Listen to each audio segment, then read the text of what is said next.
The plane was going down, straight up nosediving, and everybody was freaking out, confessing their love like it was the last 5 minutes on Earth. I bolted toward the captain, my wife, but a soft voice from the cockpit froze me mid-step. It was Chloe, talking to someone else. "Julian, if these are my last words, I want to tell you that I love you. It's always been you." I just stood there, stunned. Julian. Her ex. I don't even remember how I made it back to my seat. Her words kept looping in my head. It's always been you. After what felt like forever, the plane, thanks to Chloe's insane skill and ice-cold control, landed safely at a diversion airport. As I moved with the crowd off the aircraft, I overheard her best friend, Maya, talking just around the corner of the jet bridge. "I heard you back there. You gave your last words to Julian while your husband was sitting just a few rows back. You didn't say a single thing to him. Can you imagine how hurt he'd be if he knew?" Maya said, then added, "Honestly, for the past 3 years, Ethan has been so good to you. Everyone in our circle is jealous you landed such a great husband." Chloe's reply? Cold. Brutal. "I've never been interested in a good husband. I'm attracted to men who are independent, who shine in their own fields. Besides cooking, cleaning, and taking care of people, he's useless. There's nothing for me to love." I slapped a hand over my mouth. That truth hit like a truck. 3 years. Over 1,000 days and nights. Meant nothing. She had no clue I was her equal, one of the 2 top ace pilots in the country. She was the queen of United Airlines. I was the king of Delta. 2 titans who'd never met. Until 3 years ago, I'd been invited to Chicago for a joint training exercise with United. I just stepped off a long-haul flight, exhausted, low blood sugar kicking my butt. My vision went black. I collapsed right there on the jet bridge. Through the blur, I saw a captain's silhouette striding toward me. She pulled me up, rushed me to the airport's medical station. The warmth of her arms, the crisp scent of her uniform, it gave me this weird sense of safety. Later, I found out who she was. Chloe Vance, United's top pilot. My counterpart. The Ice Queen captain dropped a stone into the calm waters of my heart. For the first time in my life, I was falling for a woman. Then I learned she had a boyfriend. Julian Sterling. Childhood friend. I'm not the guy who wrecks relationships, so I buried my feelings. Not long after, they broke up. Rumor was she proposed to him 9 times. 9. Every time he refused, saying he had to chase his dream of becoming a concert pianist. On the 10th, he didn't even show. He'd been accepted into a big international orchestra and was leaving the country. Didn't want marriage tying him down. So he dumped her. Around that same time, her mom got diagnosed with cancer. Her only wish? To see her daughter married. Maybe Chloe wanted to move on. Maybe she just wanted to grant that wish. But she went on a dating spree, saying she wanted a good man. The total opposite of her ex. That's when I made a bold move. I hid my identity as Delta's ace pilot, packed away the ambition, toned down the intensity, threw on simple clothes, and showed up as a mild-mannered domestic guy at one of her arranged dates. I passed the test. Chloe chose me. We got married soon after. For 3 years, I gave it everything. Memorized her likes and dislikes. Learned to cook for her picky palate. Kept her massive house spotless. Took care of her sick mother like she was my own. Researching recipes, trying to tempt her appetite. I played the perfect husband role like a pro. But Chloe? Always polite. Always distant. Cold as ice. At home, she barely spoke. Treated me like a piece of anime furniture. Just there. Then Julian came back to the country, loaded with awards. And suddenly, my iceberg could melt. She'd cut pre-flight briefings short to take his calls. Wait backstage after his concerts with a huge bouquet. When he complained about exhausting rehearsals, I saw real pain in her eyes. She wasn't emotionless. She just never gave any of that warmth to me. The bitterness lived in my chest 24/7, but I swallowed it. Told myself I was her husband. 1,000 days had to mean something. I just needed to try harder. Be better. Maybe one day I'd melt that ice around her heart. But her words on the plane today, and what she said to Maya, shattered every illusion I had. To her, I was a useless failure. So why keep trying? I took a deep, shaky breath, trying to exhale 3 years of frustration and pain. Then I pulled out my phone and called my old boss at Delta. "Sir, it's Ethan Hayes. I want to reactivate my flight status." He practically shouted, "You're coming back? That's fantastic. Ethan, did you see the news today? Did your old rival Chloe Vance light a fire under you?" I knew it. An eagle like you could never stay caged forever. The chief instructor position at Delta is still yours. I never gave it away because I knew you were born for the sky. Your name belongs in the clouds, not chained to a kitchen stove. Your skills, instrument landings, single-engine touchdowns in adverse weather. None of the new pilots can hold a candle to you. Get back here. His words hit like a drumbeat on the long silent strings of my heart. Instrument landings. Adverse weather. I could almost feel the weight of the yoke in my hands again. Hear the engines roar. See the endless sea of clouds. That's where I belonged.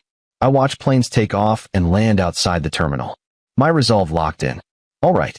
As soon as I take care of some personal business, I'll be there. It's a deal. Delta is waiting for you. When I hung up, the crushing weight on my chest lifted, just a little. I headed home, ready to ask Chloe for a divorce. But outside the airport entrance, I saw her standing by the curb. A man in a sharp suit rushed toward her. Julian. Chloe. I saw the news and heard your message. I was terrified. I came straight here. Thank God you're such an incredible pilot. Even in our most intimate moments, she'd always been detached. Clinical. Now she was gently patting Julian's back, her voice softer than I'd ever heard. It's okay. I'm fine, see? Every word felt like a needle. Then reporters swarmed. Captain Vance, what did it feel like handling that emergency? How did you stay so calm? She delivered a flawless response. But parts of it jolted me. Her words about responsibility, trust, finding hope in hopeless situations. They were almost word for word from an interview I gave 7 years ago after saving a doomed flight. I hadn't used my name or photo back then. Just a distinguished captain from Delta Airlines. So she'd read it. She knew who I was professionally. A reporter caught it. Captain Vance, your statement sounds similar to what Delta's Captain Hayes said 7 years ago. Are you a follower of his work? Chloe nodded. I know of him. He was the youngest captain in the country's history. His knowledge and practical skills were exceptional. I followed his career. She paused. It was a terrible shame when he retired to focus on his family. The sky lost one of its best. I stood at the edge of the crowd, a bitter taste in my mouth. She admired Captain Ethan Hayes, the man who ruled the sky. She despised Ethan Hayes, the husband who made her soup. Same man. Then a reporter turned to Julian. Sir, you must be Captain Vance's husband. How do you feel now that your wife has returned safely? Julian glanced at me, pale, forgotten, then smiled and accepted the role. Gave a heartfelt speech as her husband. Chloe said nothing to correct them. Cold dread washed over me. When the reporters left, Julian approached me, fake apology plastered on his face. Mr. Hayes, my apologies. I didn't correct them because, well, your clothes are rather plain and you don't look your best. I was concerned you might tarnish the heroic image Chloe just built. I hope you understand. The condescension stung like a slap. I dressed for comfort. I had to be ready to help her anytime on that plane. And yeah, I looked wrecked. I'd just survived a near crash and heard my wife confess love to another man. I started to respond, but Chloe cut me off. Julian, don't apologize. It's not a big deal. He won't mind. Her eyes skimmed over me like I was invisible. I swallowed the humiliation and followed them to the car. As I reached for the door, a news crew nearby was packing up. Their tripod wobbled. A heavy piece of equipment toppled toward us. Look out! Chloe shouted. She lunged, wrapping Julian in her arms. I was on the other side of him. The edge of the rig slammed into my forehead and shoulder. White-hot pain exploded. Warm blood streamed down my temple. My vision blurred. I collapsed. The last thing I heard before everything went black was her frantic voice. Julian, are you okay? Are you hurt? Not once did she look at me. I woke up in a hospital bed. A nurse was changing the dressing on my head. It's a deep cut, but no fracture. You'll need to take it easy. Call a family member to help. It'll be hard alone. A bitter smile tugged at my lips. Before I could answer, I heard chatter in the hallway. Is that her? Captain Chloe Vance, the hero pilot. She's even more beautiful in person. I heard her husband just twisted his ankle. She rented the entire VIP floor and brought in specialists. They say she hasn't left his side. I'd kill for a love like that. Ice-cold daggers in my chest. I looked back at the nurse, voice steady. That won't be necessary. I don't have any family. I can manage on my own. She looked at me with quiet pity, but didn't push. Finished up and left. The room felt huge and empty. I leaned back, staring at the gray sky outside, feeling a chill seep into my bones. Then I took out my phone and called my lawyer. A short while later, a courier dropped off a set of divorce papers in my room. I stared at that thin stack of pages, didn't even hesitate, just grabbed a pen and signed my name, Ethan Hayes, on the line marked husband. Just like that. Boom. Done. My lawyer picked up the signed document. Mr. Hayes, this won't be official until your wife signs it. After that, there's a mandatory 30-day cooling-off period. I just nodded, forcing myself to push through the ache in my chest. I slipped the envelope under my arm and left the room to find Chloe. I spotted her near the elevators, coming back from the pharmacy with a bag of prescription meds, obviously for Julian. She stopped when she saw me, her brow creasing in that same irritated way. Before I could even open my mouth, she started explaining. Yesterday, when the equipment fell, it was an emergency. Julian was closer, so I shielded him first. He was badly shaken, really unstable, so I've been with him. I couldn't get away to check on you. It's my fault, so don't blame him. The irony? Brutal. Hearing her rush to clear Julian's name and take all the blame herself. Wild. I never thought I'd see someone as proud and distant as Chloe act so protective, so scared of someone else feeling even the tiniest discomfort. I swallowed the pain and held out the envelope. I'm not here to assign blame. I just need a signature for a medical procedure. The hospital requires a spouse's consent. She blinked, clearly thrown off. Her voice softened as she took the envelope. What kind of procedure needs a signature? She started to open it, but a nurse hurried over. Captain Vance, Mr. Sterling is complaining of chest pains. He's asking for you. You need to come quickly. All the color drained from Chloe's face.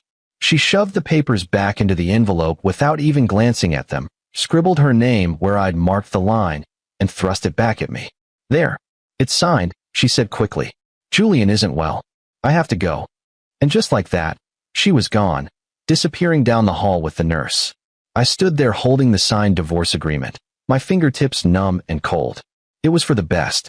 Soon, it would all be over. That evening, as I was getting ready for bed, my door flew open without a knock. Julian strutted in, wearing Chloe's flight jacket. He scanned my standard issue hospital room with open disgust. This place is pathetic. Not even a decent chair, he sneered, then shot me a smug look. Chloe was so worried about me. She booked the entire VIP floor. Said it'd be quieter for my recovery. She fusses over me way too much. I leaned back against the headboard and closed my eyes, ignoring him. He walked right up to my bed, voice dripping with provocation. I'm sure you've seen things clearly these last couple of days. You see how much she loves me, how much she worries about me. That's something her good husband will never have. I slowly opened my eyes, my gaze flat and empty. That seemed to piss him off. He crossed his arms, voice sharpening. So I'm here to tell you to face reality and get out of the picture. I had to leave her to pursue my career, but now I'm back, and I'm successful. It's time to reclaim what's mine. She may be your wife on paper, but her heart has always belonged to me. Have the decency to step aside and give her back. His self-righteous, selfish speech was almost funny. He ditched love for his career, and now that he'd made it, he thought he could just demand it back. That's not how the world works. Except for Julian, apparently it did, because Chloe's devotion to him had never wavered. I pressed down the familiar ache in my chest. Mr. Sterling, whatever is between you two is your business, I said calmly. My marriage to Chloe is something we'll handle ourselves. It doesn't concern you. He clearly wasn't expecting that. His face went pale with rage. Don't push your luck. Do you really think she has feelings for you? She told me herself the only reason she married you was to appease her mother. She never loved you. I know. I replied quietly, exhaustion heavier than any injury. I see things clearly. I don't need you to remind me. My indifference only fueled him. Fine, he laughed coldly. If you're going to be stubborn, I'll make you see how little you mean to her. In her heart, you're not worth a single hair on my head. He stormed out, slamming the door. I closed my eyes. I already knew Chloe didn't love me. His threats were redundant, but I had underestimated just how malicious he could be. The next day, Chloe burst into my room like a winter storm. Why did you have someone lock Julian in a supply closet overnight? She demanded. Do you have any idea how terrified he is of the dark? He could have died of fright if a janitor hadn't found him. I was blindsided. I hadn't left my room all day. How could I have done that? But she wouldn't listen. Julian told me everything. He said you ignored his begging and locked him in. I never knew you could be so vicious. Go apologize to him now. I didn't do it, I said, meeting her glare. Why should I apologize for something I didn't do? That only made her angrier. So you won't apologize? Fine. Julian is afraid of the dark, and you're afraid of the cold. If you enjoy tormenting people, let's see how you like a taste of your own medicine. She turned to two large men behind her. Take him to the cold storage unit in the basement. Don't let him out until I say so. Chloe, you can't be serious. She was. My protests meant nothing against her fury and her security team's efficiency. They dragged me from my room, ignoring my struggles, and threw me into the freezing basement locker. The metal door slammed shut. Cold seeped into my bones instantly. Darkness. Cold. Despair.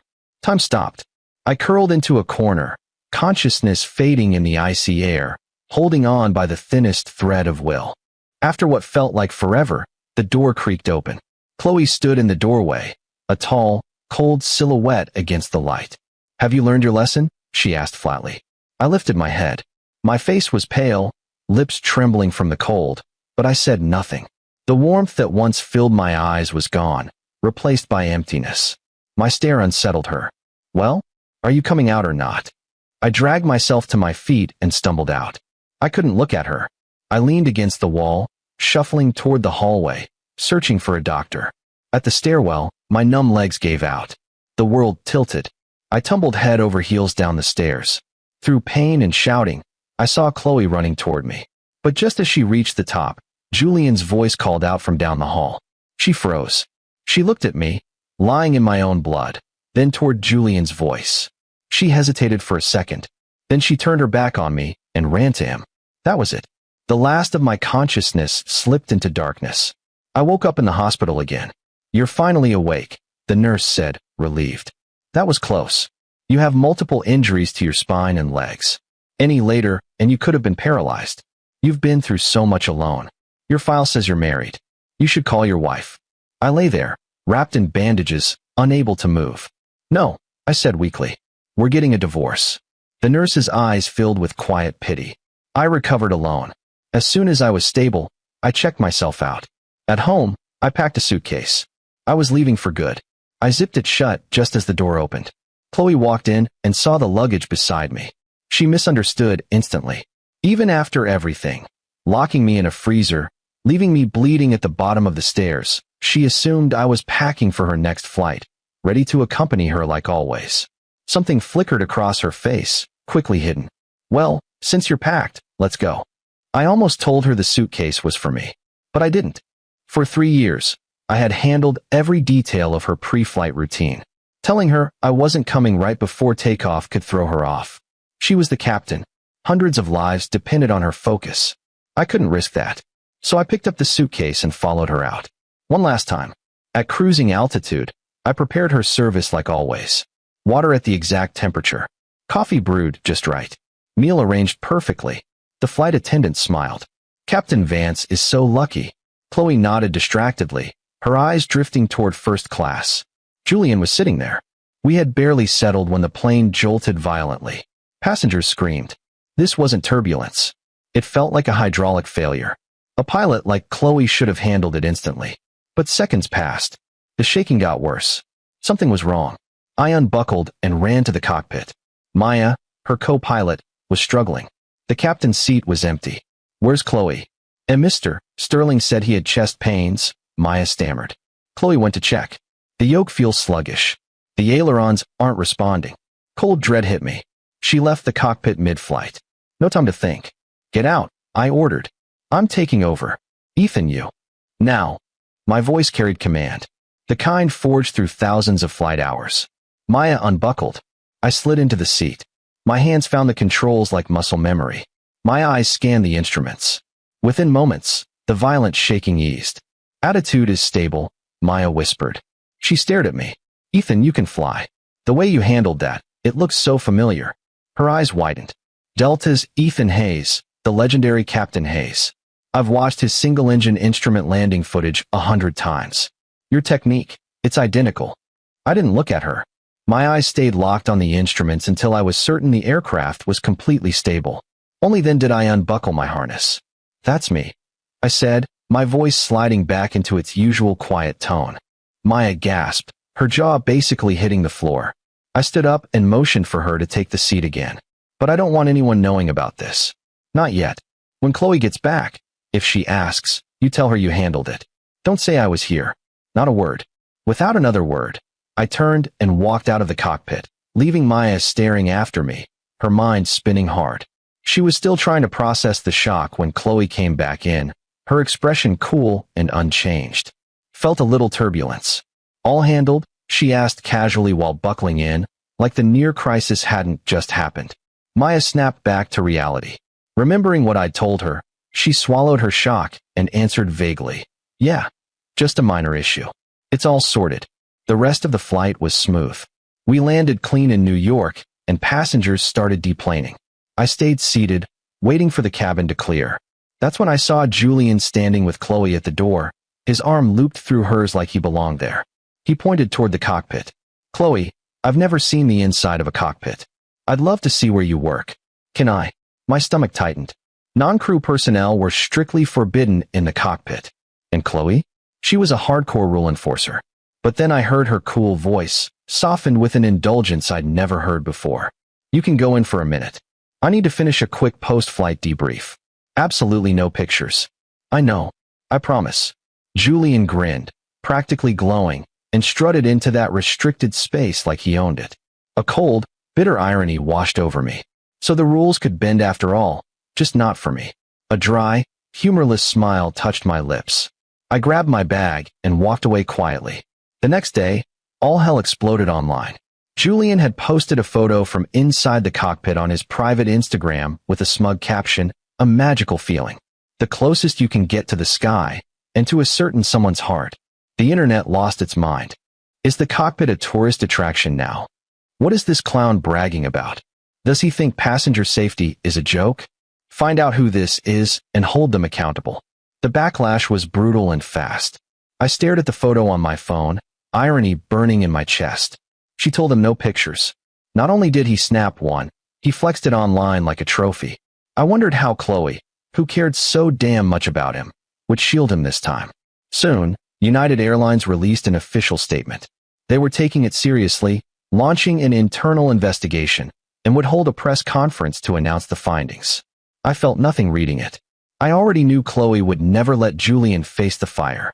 That evening, she came home, carrying the cold air in with her. After a few seconds of silence, she spoke, sharp and direct. Tomorrow, you'll go to the press conference. You'll admit you entered the cockpit out of curiosity and took the photo. I slowly lifted my head and looked at her hard face, like I was seeing her for the first time. I knew she would protect Julian. I just never imagined she'd do it by ordering me to take the fall.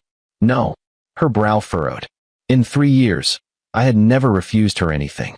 Julian made a foolish mistake. I've already reprimanded him. But he's a rising concert pianist. He can't afford a scandal. You're just a homemaker. This won't impact you much. People will talk for a few days, then move on. I'll compensate you. I laughed. Harsh. Hello. Chloe, you want me to take the fall for a federal offense? Become public enemy number 1? All to protect his precious career? Or is it just that you can't stand your beloved Julian facing consequences? She was caught off guard. She saw the pain and scorn in my eyes, and irritation flickered across her face. Is this really the time to discuss who I love? Ethan, you knew I didn't love you when we married. What fantasy are you clinging to? You're right.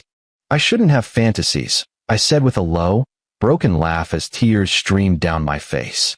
I've known all along. For a split second, seeing my tears stirred something uneasy in her, but she crushed it fast. Then she pulled out her final weapon, my worn good luck charm. This matters to you, doesn't it? She asked flatly.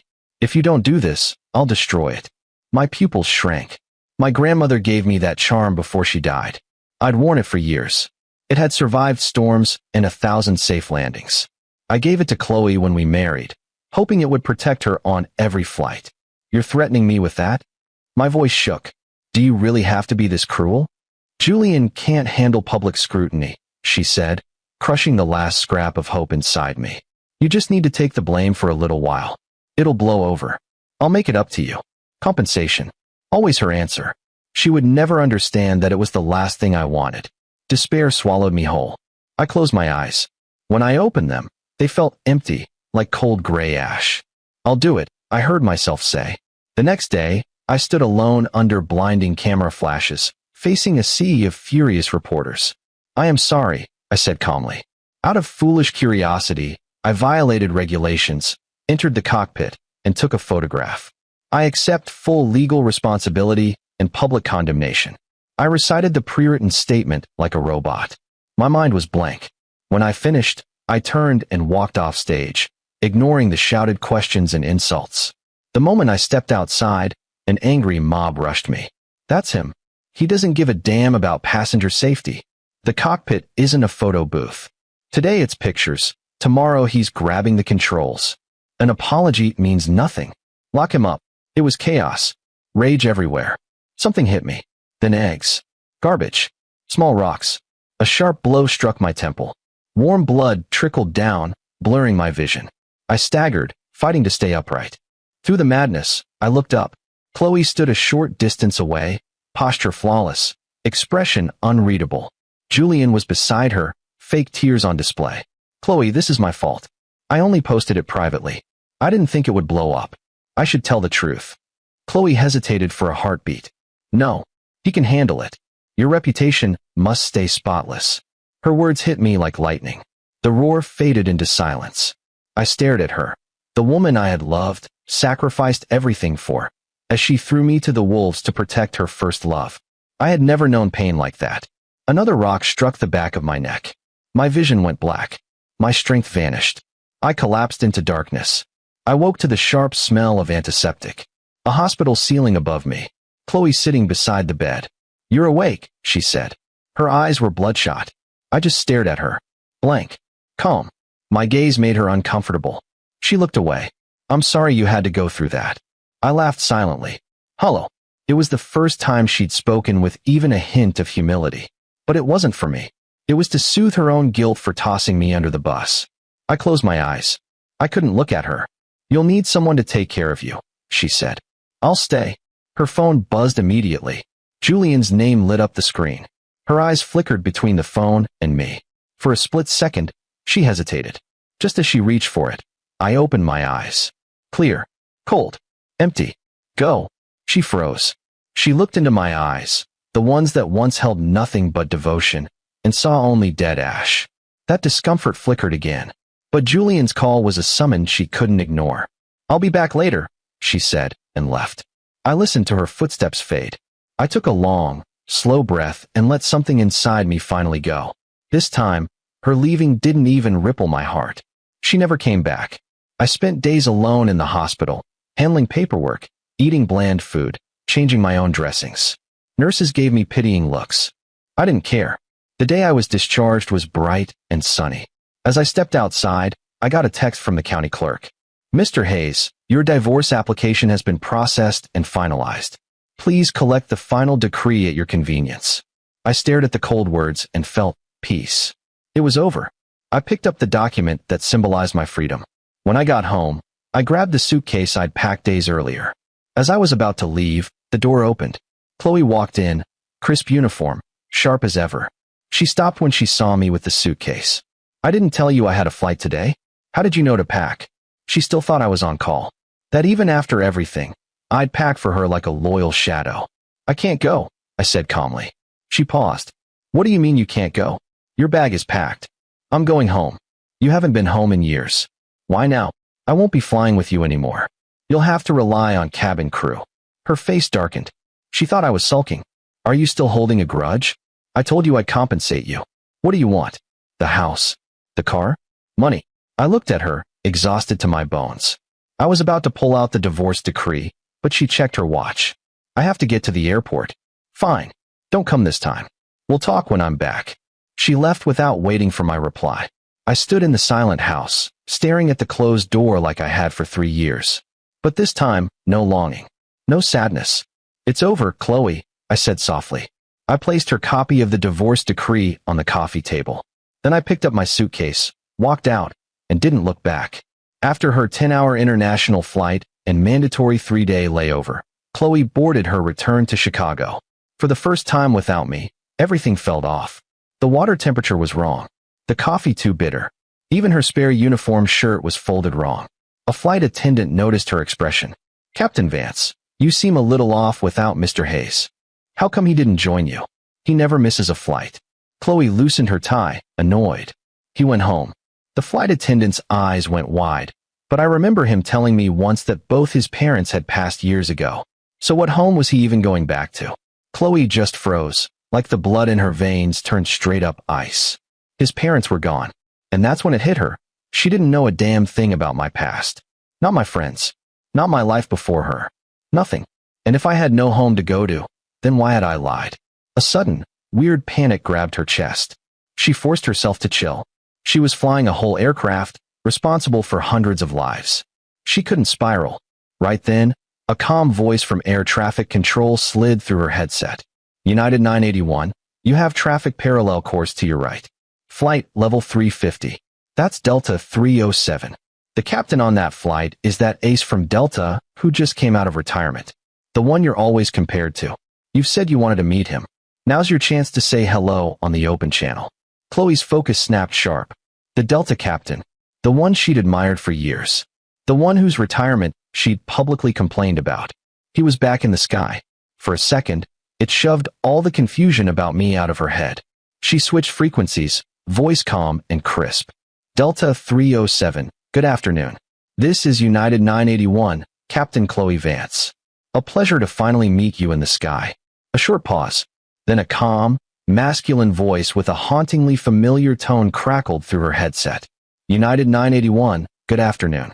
This is the captain of Delta 307, Ethan Hayes." The name detonated in her mind. "Captain of Delta 307.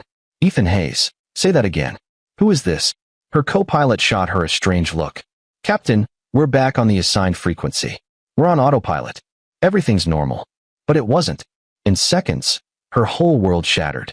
How could the husband she treated like a dependent, good for nothing but housework, be the ace pilot from Delta? The man who was her equal, her rival, the one she secretly admired. No way. It had to be a mistake. Static. Coincidence. Something.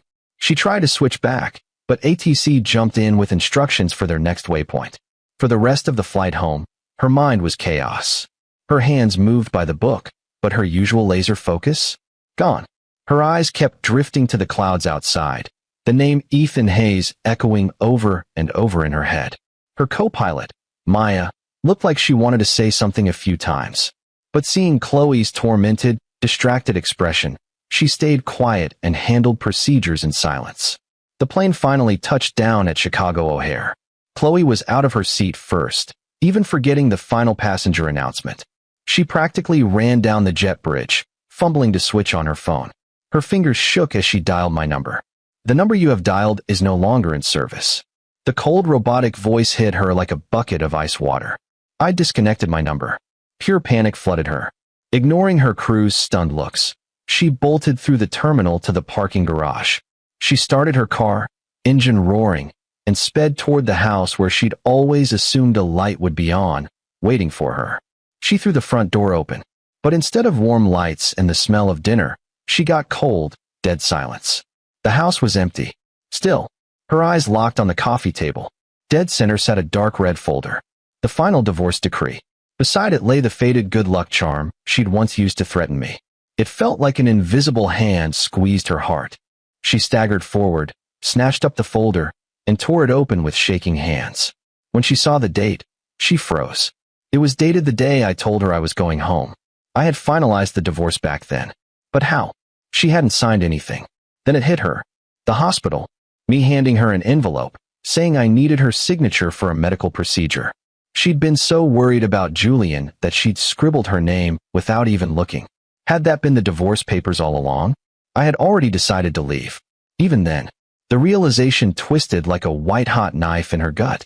Her legs gave out, and she sank to the cold floor. For the first time, the huge, beautiful house felt suffocatingly empty, cold as a tomb. She refused to accept it. She scrambled up and tore through the house, desperate for any trace of me. My side of the closet? Bare. Only her clothes remained, perfectly pressed and organized by my hands. The neatness felt like a cruel joke. In the bathroom, My toothbrush, my towel, my shaving cream. Gone. The study? Same story. Not a book out of place. Not a single pen. I had erased myself so clean it was like I'd never existed. A familiar ache stirred in her stomach. A chronic issue from her awful eating habits. She walked to the kitchen out of instinct, reaching for the perfectly warm water I always kept ready for her. The kettle was cold. Empty. That small discomfort hit harder than anything. A brutal reminder of what she'd lost. Then the doorbell rang. Chloe lunged for it like it was her last lifeline. It was Maya. Troubled expression. Maya took one look at her and sighed. There's something I have to tell you. I can't keep it secret anymore. Deep breath. Ethan. He really is Captain Hayes from Delta. What you heard on the radio today was the truth. And that hydraulic failure on our last flight. You weren't in the cockpit. It was bad. Chloe, it was Ethan who came in and saved the plane. He made me promise not to tell you. Everything clicked. The violent shudder. The miracle recovery. Maya's weird silence afterward. While she'd been with Julian, I'd been in the cockpit saving her career. Saving everyone. Maya pressed on. Chloe, he was so good to you. Before Julian came back, things were quiet but stable. You never thought about leaving him then, did you? Everything changed when Julian showed up. Ask yourself, is what you feel for Julian really love? Or just an obsession with what you couldn't have? Chloe rubbed her temples. You don't understand. No, I don't. Maya shot back, emotions rising. But I do understand that a man who gives up a brilliant career, hides who he is, and spends 3 years taking care of you must love you more than anything. And you just threw it away. Maya sighed. Just think about it, Chloe. And she left. Alone again, Chloe wandered the house like a ghost, searching for anything I'd left behind. Finally, tucked in the back of a drawer in the study, she found a notebook. My journal. She opened it. Everything was there. The moment I fell for her on that jet bridge. The painful decision to hide my identity. 3 years of quiet devotion. Careful, one-sided love. The ache of watching her chase every scrap of news about Julian. Every word soaked in love she'd never noticed. The last entries were jagged, desperate, written after the plane incident, marking the final death of my hope. Reading it, she felt a sharp, physical pain in her chest. Real agony. For the first time, she felt a soul-crushing ache for the man she'd treated like a servant. Unable to handle it, she logged into Delta's internal records using her credentials and pulled up my service history. When my official pilot ID photo appeared, she froze. There I was. Crisp Delta uniform. Headset on. Looking sharp. Confident. Blue sky behind me. That man was galaxies away from the quiet husband in an apron she remembered. She scrolled. Youngest captain in airline history. Multiple commendations for in-flight emergencies. Over 10,000 hours of incident-free flight time. And there it was, the citation from 7 years ago. The legendary incident she used to quote. The pilot she admired. The rival she measured herself against. It was me. The same man she'd called useless. Unlovable. The crushing absurdity of it all slammed into her. Regret hit like a tidal wave. She stumbled into the kitchen, desperate for coffee, but her hands shook. She knocked over sugar, splashed scalding water on her hand. Staring at the mess, she remembered how I made her coffee perfectly, how everything was always in place. The sudden, humiliating incompetence made her realize just how much I'd done, how effortlessly I'd run her life for 3 years. Then her phone rang. Julian. His voice came through in a childish whine. Chloe, people on Twitter are still talking about the cockpit photo. I'm scared. What if they figure out it was me? My tour starts next week. Before, that helpless act would have hooked her sympathy instantly. Now, hearing his whining next to the quiet strength I'd shown under real humiliation just irritated her. She cut him off, voice ice cold. Julian, you're an adult. It's time you take responsibility for your own actions. I'm busy. She hung up. Julian stared at his phone, stunned. She'd never spoken to him like that. They met later. She tried to find that old spark. That old rush.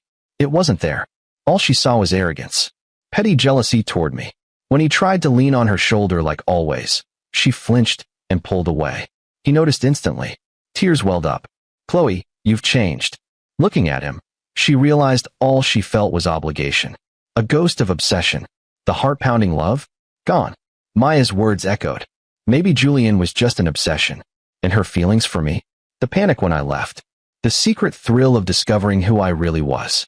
Had she fallen for the quiet man who shared her home, her life, her bed for 3 years?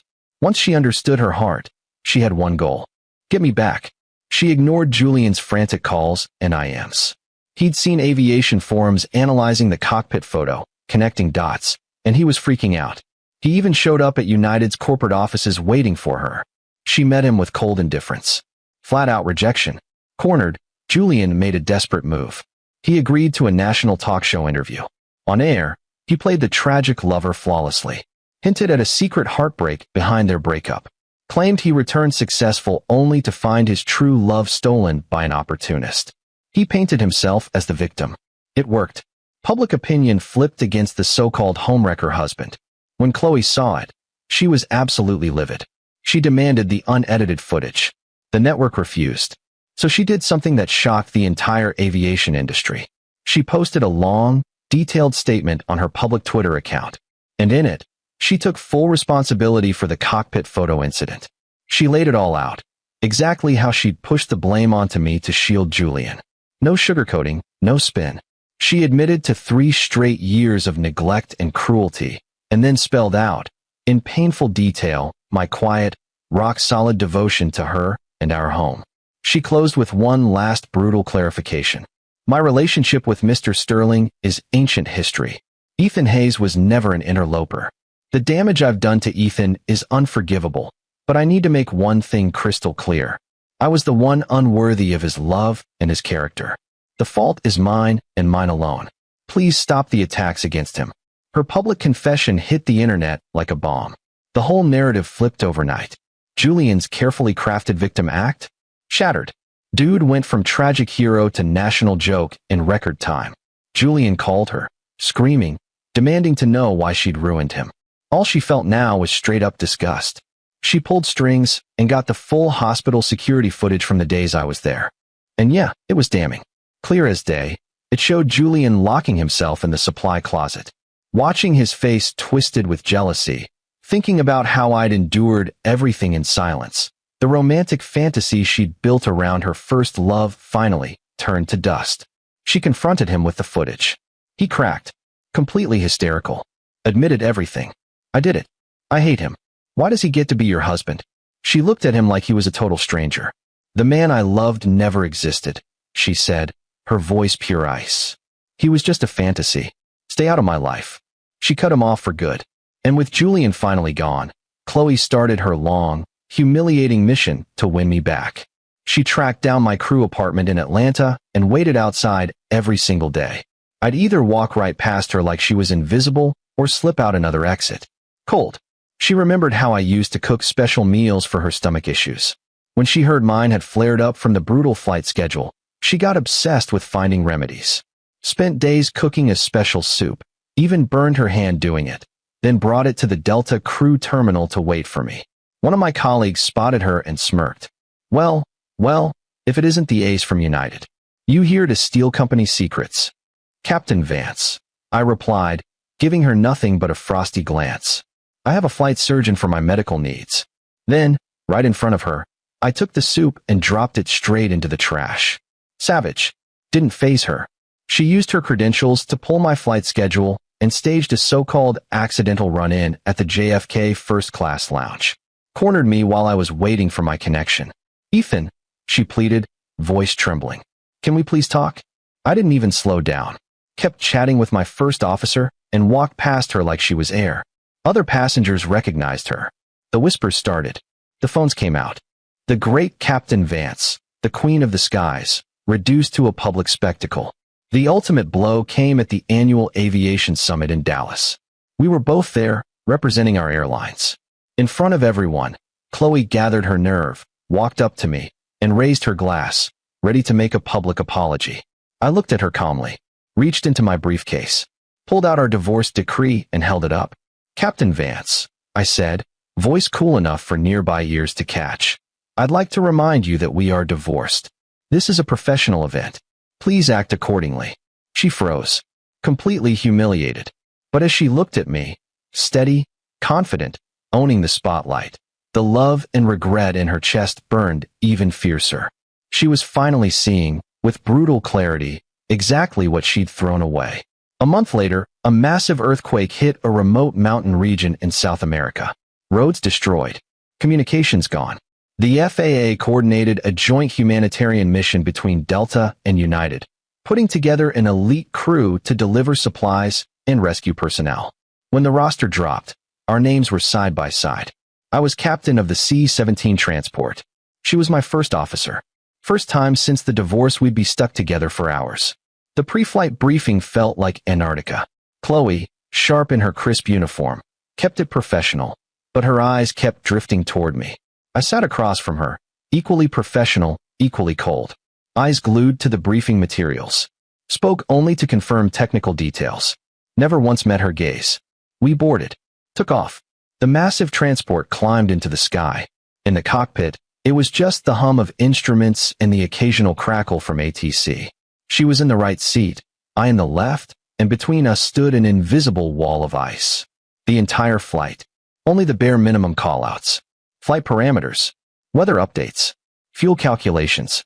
That's it. The silence was heavy. Suffocating. Several times she looked like she wanted to say something. Even just, "How are you?" But one glance at my cold profile, and the words died before they ever made it out. Hours later, we reached the disaster zone. Our landing strip was makeshift, short, uneven, surrounded by brutal terrain and nasty crosswinds. First approach, severe low-altitude turbulence. The plane bucked hard. Chloe fought the controls but couldn't stabilize us. Alarms started screaming. "I have control," I said flatly. She glanced at me and handed it over without a word. She knew. In conditions like that, my hands were steadier. My grip closed over the yoke. Eyes scanning. Mind calculating wind speed, descent rate, runway length, rapid fire. I wrestled the aircraft through the chaos, every move precise, decisive. Tamed it like a wild stallion. I brought it down at a terrifyingly steep but perfect angle and set it on the dirt strip, stopping just feet from the runway's end. Radio crackled. That was a beautiful landing. The ace from Delta lives up to the legend. From the back, rescue workers cheered. Chloe watched my profile as the tension eased. Saw the sweat at my temple. A storm of emotions hit her. Admiration, pride, the thrill of working in sync with me, and crushing regret. She'd taken a brilliant, shining man and chained him to a kitchen, then called him useless. Groundwork was brutal. Relentless rain turned everything into mud. Our camp was just tents on a soaked slope. My tent sat in a low spot. After her shift, she noticed the water pooling around it. Without hesitation, she grabbed a shovel and spare tarps. Worked in freezing rain, soaked to the bone, reinforcing stakes and digging a deeper trench. Mud everywhere. Over an hour in that downpour until she was sure my tent was secure. Only then did she drag herself back to her own tent uphill. When I returned from the coordination meeting, I saw the new trench around my dry tent. Paused. Looked up. Saw her nearby, wringing out her soaked jacket. Small. Fragile in the rain. My lips parted. No words came. I stepped inside my tent and closed the flap. She felt my eyes on her. Felt them dismiss her just as fast. She stood in the rain, staring at the faint warm glow from my tent. Hoping. Waiting for even a crumb of acknowledgement. Maybe the flap would open. After a few minutes, my light went out. Just darkness. And rain. She got nothing. Not a word. Not a glance. Days later, we flew into the hardest-hit region, infamous for savage weather.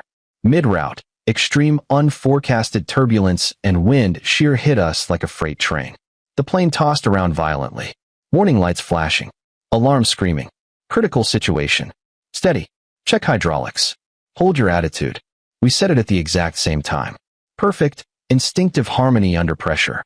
She wrestled the yoke, fighting for stability. I scanned systems, diagnosing and calling corrections. Seamless. Like one mind. Minutes later, the aircraft broke free of the chaos. Stable. Alarms fell silent. Just our ragged breathing left. The loadmaster exhaled shakily. My God, captains. I've never seen anything like that. Flawless coordination. Absolutely textbook. Chloe glanced at me, eyes bright with relief, and something fragile. Hope sparked. I ran a final systems check, expression unchanged. Standard procedure, I replied. Safety is the only priority. Clinical. Cold. That tiny spark in her chest? Snuffed out. The rescue mission ended. Back in the city, She felt hollow. Being near me hadn't eased anything. It only made the loss sharper. She started spiraling. In recurrent training, she picked the most dangerous simulator scenarios, pushing limits like she had something to prove. More than once, alarms blared for a fatal crash. Her instructor finally snapped. "Chloe, what the hell is wrong with you? Are you trying to get yourself killed? Who are you trying to impress? You're responsible for hundreds of lives. This isn't the place for your personal drama." She sat there, eyes red, knuckles white on the yoke. No answer. She knew it was reckless, childish, but she didn't know how to make the man who'd shut her out even look at her again. A dark thought crept in. If she crashed, if she died, would I feel even a flicker of sadness? The thought disgusted her, but it wouldn't leave. Then she found out I was scheduled for a major international flight, and an even crazier idea formed. She looked up the details, dressed with meticulous care, went to the airport early, waited by the concourse entrance, nerves eating at her. Finally, she saw me, Delta uniform sharp, roller bag in hand, walking with that calm, confident stride, deep in conversation with my first officer, focused, commanding, the quiet authority she hadn't seen in years. Her heart jolted. She rushed forward, blocking my path. "Ethan," she cried, her voice hoarse with desperation. "Please, can we just talk for 5 minutes, 3 minutes? I'm begging you." I stopped. The second I realized it was her, my face went ice cold. I tried to move past her. "Captain Vance, please," I said, my voice sharp and chilly. "I have a flight to prepare for. You will not make me late." "Please," she cried, totally losing it as she grabbed my wrist. Her grip? Crazy strong. People were already staring. Passengers, gate agents, pointing, whispering, the whole drama. I yanked my arm free. No pity in my eyes. Just cold, hard annoyance. "Chloe, that's enough," I said, low but firm, the kind of tone that screams command. "Get out of my way." Airport security showed up and escorted her off, polite, but not playing around. She stood there in the packed terminal, looking wrecked, watching me walk away without even a backward glance. Despair hit her like a truck. For the first time, it really sank in. I was gone. I was never coming back. Just when she was about to completely fall apart, her phone rang. It was her mother. Her mother's voice sounded weak. "Ethan, I'm so ashamed to be calling you. I know what that foolish girl of mine did to you. I'm not calling to make excuses for her. It's just seeing her now, she's like a ghost. I don't have much time left. Son, before I go, could you do one last thing for me? See her one more time. Tell her whatever you need to tell her so she can finally let go. It's better than this self-destruction. Please, I'm begging you." I listened to the old woman cry. Silent. For a long time. She had been one of the only real sources of warmth in my life these past 3 years. I respected her deeply. A complicated sadness rose inside me. I finally sighed. "Please don't say that, ma'am. You need to take care of yourself. I'll do it. I promise." I picked a quiet little cafe out in the suburbs. Chloe showed up an hour early, fidgeting like crazy. She'd done her hair and was wearing a shirt I once complimented. She looked like a nervous teenager on a first date, fingers constantly messing with a small velvet box in her pocket. I arrived exactly on time. Casual clothes. Neutral expression. I sat across from her and got straight to it. "Chloe, I'm only here because your mother asked me to be. Say what you have to say. I have a simulator session in 30 minutes." My words hit like cold water. She took a deep breath and set the velvet box between us. She opened it. My wedding ring. She pushed it toward me, her voice shaking as everything poured out fast and messy. "I know I was wrong. So wrong. I was a monster to you. The things I did, the things I said on the plane, forcing you to take the blame, locking you in that freezer. I'm so sorry, Ethan. I regret it every single day. It wasn't until you were gone that I realized I loved you. I was just blinded by an old obsession. I love you. The ace pilot and the man who took care of me. They're both you, and I love you. Please just give me one more chance." She looked at me with desperate hope in her eyes. I listened to all of it without my expression changing once, like she was talking about two strangers. When she finished, slightly out of breath, I let out a soft laugh. Quiet, but cold, empty, almost mocking. "What? What are you laughing at?" she stammered. I looked at her finally, my gaze clear and freezing. "Chloe, I have 3 questions for you. First, if I weren't Captain Hayes of Delta Airlines, if I were still just the useless homemaker you thought I was, would you be sitting here saying any of this? Second, you say you love me. But who do you love? The respected colleague who shines in the sky? Or the convenient, obedient husband who cooked your meals? You don't love me. You're just obsessed with what you've lost. My voice got even colder, a slight tremor slipping through. And third, is this your love?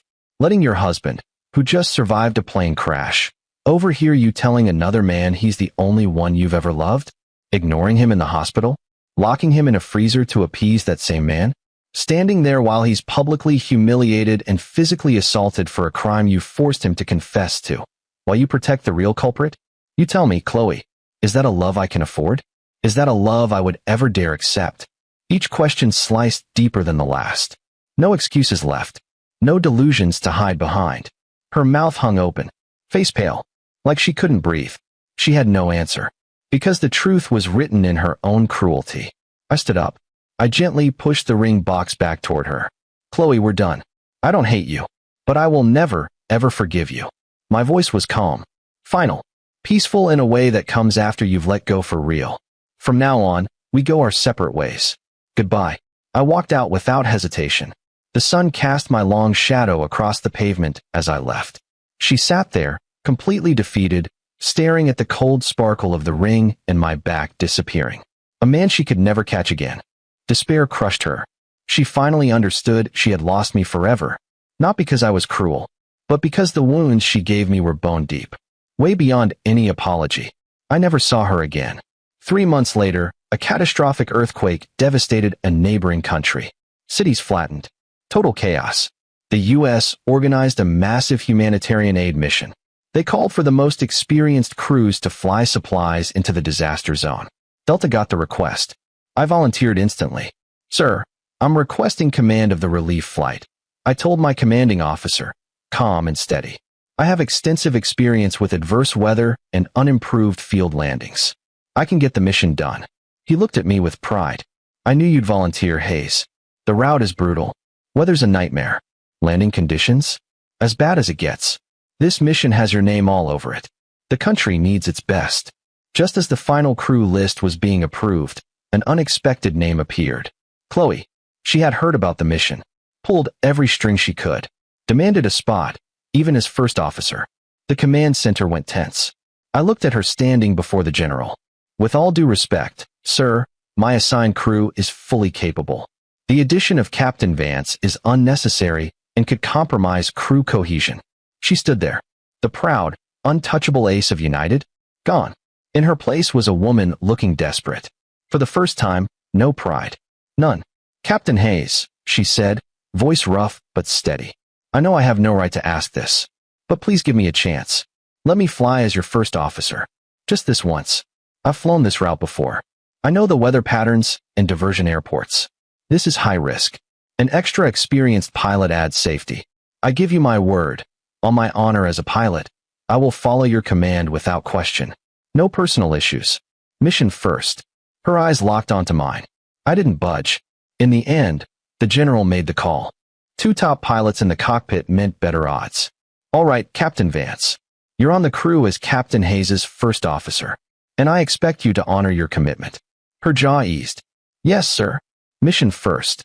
I turned away and started pre-flight checks. This was about saving lives. Nothing else. The massive transport plane, loaded with hope and supplies, roared into the sky. Inside the cockpit, it was colder than 30,000 feet. I sat in the left seat. Focus absolute. Commands short and sharp. She followed every instruction perfectly. At one point, she gathered courage. Ethan, focus on your instruments. Scan the weather radar. Report hazards. I just wanted to. First Officer Vance. Sterile cockpit. Focus on the data. Ethan, have you cross-checked the fuel calculations and confirmed the latest weather report for our destination? Every interruption from me was precise. Professional. Completely impersonal. Like she was just another pilot. All her prepared words died. She looked at me and saw no trace of the man she married. Only Captain Hayes. During crew rest, while I slept, she tried to make me tea and heat a meal, like I once did for her. Total mess. Water wrong. Food burnt. Disaster. She brought it to me. I glanced once. Walked past her. Grabbed a standard crew meal from the galley. Sat down. Ate in silence. Didn't look at her. Didn't say a word. Her attempt sank like a stone in the ocean. Near the disaster zone, the air turned unstable. Then it hit. Severe clear air turbulence. The plane jolted violently. Steady, I barked, hands already fighting the controls. Roger, she responded instantly, calm, scanning systems. That old synergy kicked in. We worked in perfect sync. Got the aircraft stable. Silence returned. She looked at me, calm, steady, unshaken. It reminded her of flight school. Rivals, but unstoppable together. Ethan, First Officer Vance. We're clear of turbulence. Run a full systems check. Report anomalies. We are commencing final approach. She swallowed. Roger. We landed safely on the damaged airstrip. On the ground, devastation everywhere. Dust, grief, ruins. We immediately began unloading supplies and coordinating with ground teams. In the middle of all that destruction, we saw both heartbreak and insane courage. She watched me from a distance. When I knelt beside injured children, especially the ones who'd lost their families, I spoke softly, gave them candy from my pocket, made goofy faces to get a tiny smile. The same gentle patience from the kitchen. But here it was deeper. It was compassion, real respect for life. And slowly, her desperate need to win me back faded. All she wanted now was for me to be safe. If I was okay, she could live with me, never looking at her again. We were out there clearing debris from a collapsed building when, out of nowhere, a loose concrete slab broke free and came hurtling down straight toward me while I was tending to an injured survivor. Chloe's eyes went wide in pure horror. On pure instinct, she lunged and shoved both me and the survivor out of the way with everything she had. The heavy slab clipped her arm before smashing into the ground. She cried out, and blood instantly started soaking through her sleeve. I just stood there for a second, stunned. Then I snapped out of it, checked the survivor. Thank God, no injuries, and turned to Chloe. I looked at her bleeding arm, my face giving away absolutely nothing. My lips parted, and I finally managed a quiet, "Thank you. You should get that looked at." My voice was still distant, cold even, but she caught that tiny flicker in my eyes. And even though I turned right back to work like nothing happened, that one small thank you was enough for her. Just like that, the pain in her arm didn't even matter anymore. The rescue effort hit its most critical phase. A life sign detector picked up a faint signal deep inside a brutal, inaccessible canyon, the epicenter of the quake. The only way to get supplies in was by air, but that canyon? A straight-up death trap for pilots. The weather was wild. Air currents chaotic. Visibility almost zero, especially at night. Command reviewed every pilot's file on site. They picked me. I studied the satellite maps, the weather data, then stepped forward. "Commander, I'll take the mission." "No." Chloe's voice sliced through the room, sharp and emotional. "It's too dangerous." "Commander, my skills are equal to his. I've got more experience in this kind of terrain. Send me." The commander looked between us, torn. We were both top-tier pilots, but my record in extreme conditions edged hers out just a bit. Still, her determination was intense. I faced her, calm but firm. "Chloe." My tone left zero room for debate. "This is my mission. My responsibility. Trust my skills and follow your orders. I need you on the ground running communications." My quiet authority shut down her protest. The commander nodded. "Captain Hayes, the mission is yours. Captain Vance, you'll coordinate from command. You'll be his eyes and ears on the ground." Night fell pitch black. The canyon yawned open like it was ready to swallow anything dumb enough to enter. I flew the modified transport plane straight into the darkness, like an eagle diving into a storm. In the command center, Chloe's eyes were locked on the radar, heart lodged in her throat. Every flicker of my transponder made her palms sweat. She fed me nonstop updates, weather, terrain, her voice tight, trying hard not to lose it. Time dragged like crazy.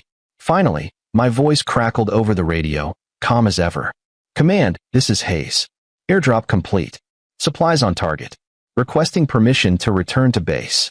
The room erupted in relieved cheers. Chloe let out a shaky breath and slumped back, only then realizing she was drenched in cold sweat. When I landed and stepped down the ramp, I got a hero's welcome. Chloe reached me first.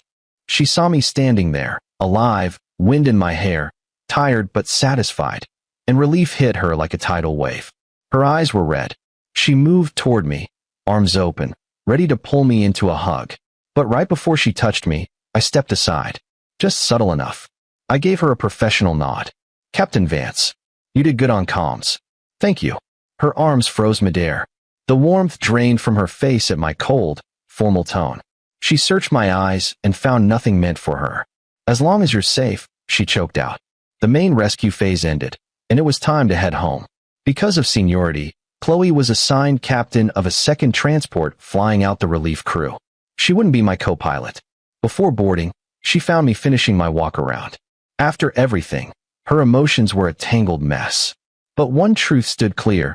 The gap between us was massive. When we get back to the States, she said softly, almost pleading, can you give me 5 minutes? There are things I need to say. Last shot.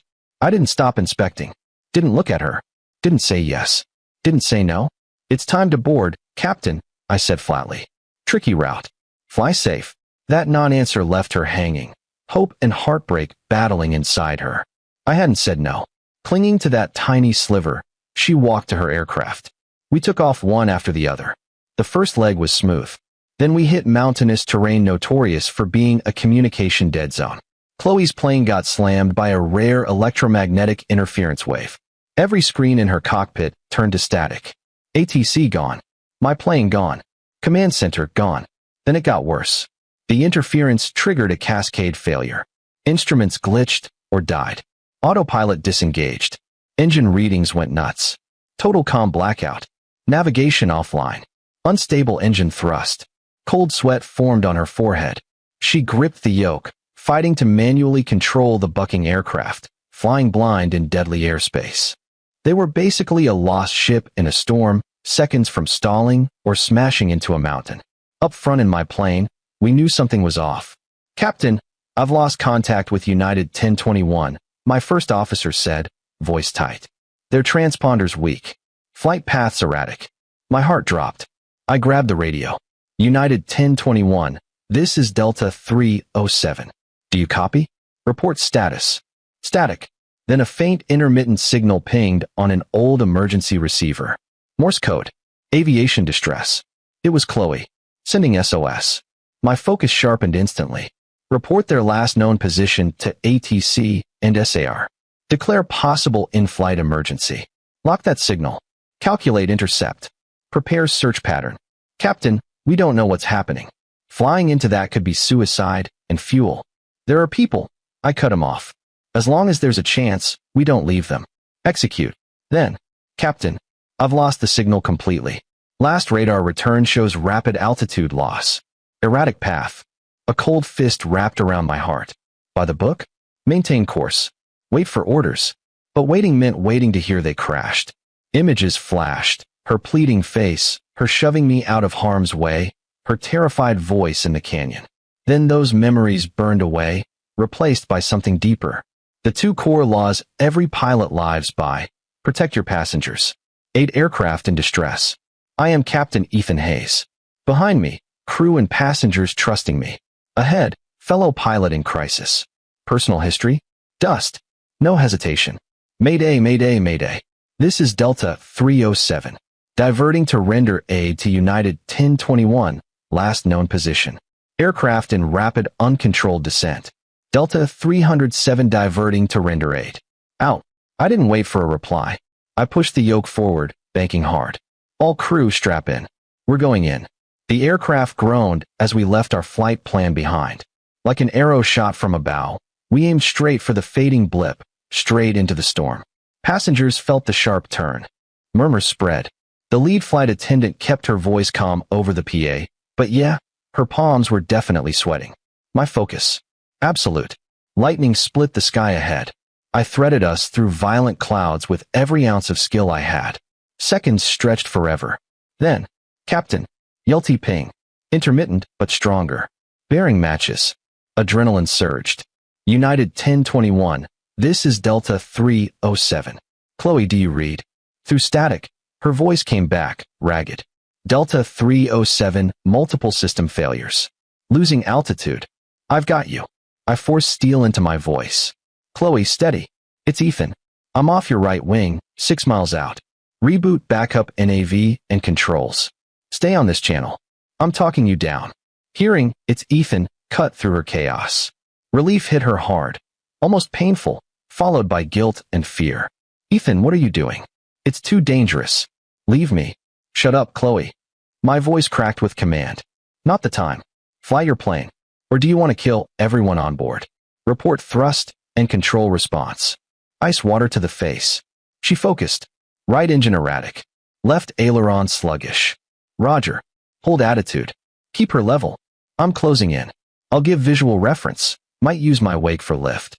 I brought my aircraft closer as hers staggered through the storm like a wounded beast.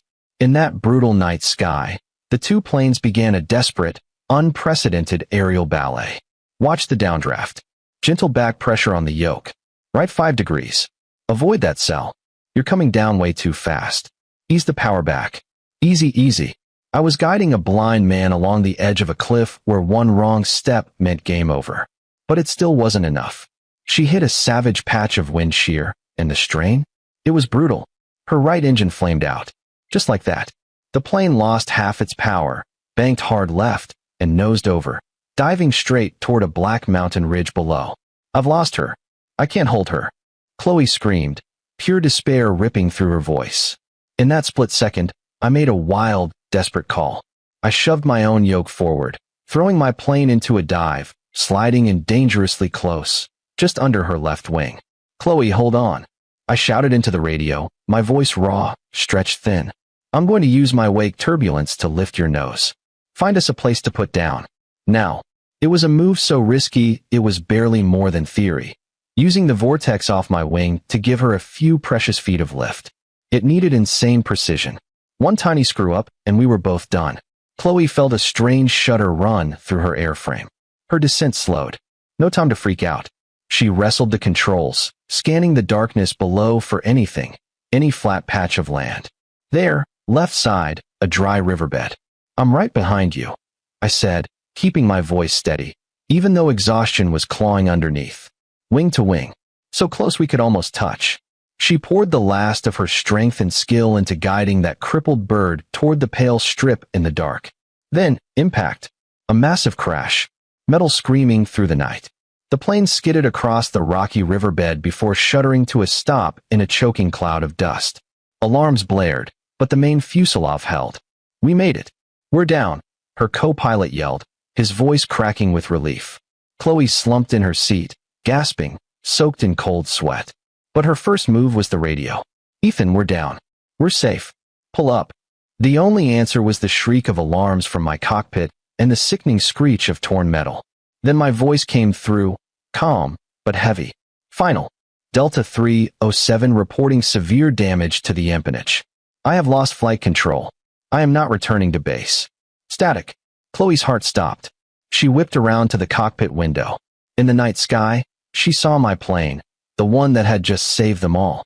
Smoke and fire trailed from the tail, wrecked by the turbulence of our close-quarters rescue. It had no stability left. A giant wounded bird with a shattered wing, falling helplessly toward the mountainside. The explosion tore the night apart. Ethan, the scream that ripped out of her was raw, soul-shattering. She tore at her harness, scrambled from the cockpit, stumbling toward the towering fireball that had just turned night into day. She didn't make it far. Her legs gave out, and she collapsed onto the jagged rocks. She clawed at the dirt, nails splitting, bleeding, but she felt nothing. She threw her head back, staring at the inferno that had swallowed the only man she had ever truly loved, and she screamed. A broken, animal sound of endless despair. Hours later, rescue helicopters arrived. They found Chloe and her crew on the riverbed. She sat like a hollow doll, catatonic, her face streaked with dried tears. The only life in her was the wild, desperate light in her eyes whenever she looked at the smoking mountain. They had to physically restrain her. Captain Hayes, the team leader, began, voice heavy. I have to go to him, she screamed, fighting them like she'd lost her mind. He's alive. He's too good to die. He's waiting for me. They sedated her to get her onto the helicopter. They found my wreckage on the mountainside. The impact had been catastrophic. The black box was recovered. The flight recorder showed that after ordering my crew to bail out, I stayed at the controls. I used the final seconds of my life to steer the crippled aircraft away from a small sleeping village below, crashing into the empty slope above instead. With my last breath, I did my duty as captain. The death of Captain Ethan Hayes, the hero pilot, stunned the nation. My memorial became a national event. I was posthumously awarded the Medal of Freedom. The aviation world mourned. Chloe didn't attend the public memorial. She couldn't face the flag-draped casket, the speeches, the tears. She knew no medal on earth could bring back the strong, vibrant man she had so carelessly destroyed. One gray morning, she drove to a secluded cliff overlooking the ocean. She wore a crisp pilot's uniform, but the captain's stripes were gone. It was a place I loved. I once told her you could feel the sky breathe there as planes lifted off and touched down nearby. The ocean wind whipped her hair, but it couldn't touch the dead sorrow in her eyes. She stepped to the edge and pulled 2 rings from her pocket. One was my wedding band, a symbol of a broken marriage and love never returned. The other was a new ring she had bought for me, one she would never give. And with them, the faded good luck charm that had once been my prayer for her safety. She looked at them one last time. Then, with everything she had, she hurled them into the crashing waves below. They vanished instantly, like her love, like her regret. Too little, way too late. She lifted her face to the sky. A Delta jet roared overhead, climbing toward the horizon, carving a white contrail across perfect blue. She watched until it was just a speck. And in that speck, she saw him, handsome, confident, eyes bright. Forever part of the sky he loved. Her whisper drifted into the wind, full of longing and release. The sky is so clear today. Chloe never flew commercially again. She devoted her life to aviation safety, pouring every lesson from that final flight into research and training. She worked to strengthen emergency procedures to better prepare pilots for extreme conditions, hoping, in some small way, to stop another tragedy like the one that took him. To honor the soul now guarding the skies. She never remarried, never loved again. She lived with her memories and her regret. And my name, along with the story of my final flight, was etched into aviation history. A permanent legend. Ethan Hayes had finally returned to the sky he loved. Completely, utterly free, never looking back.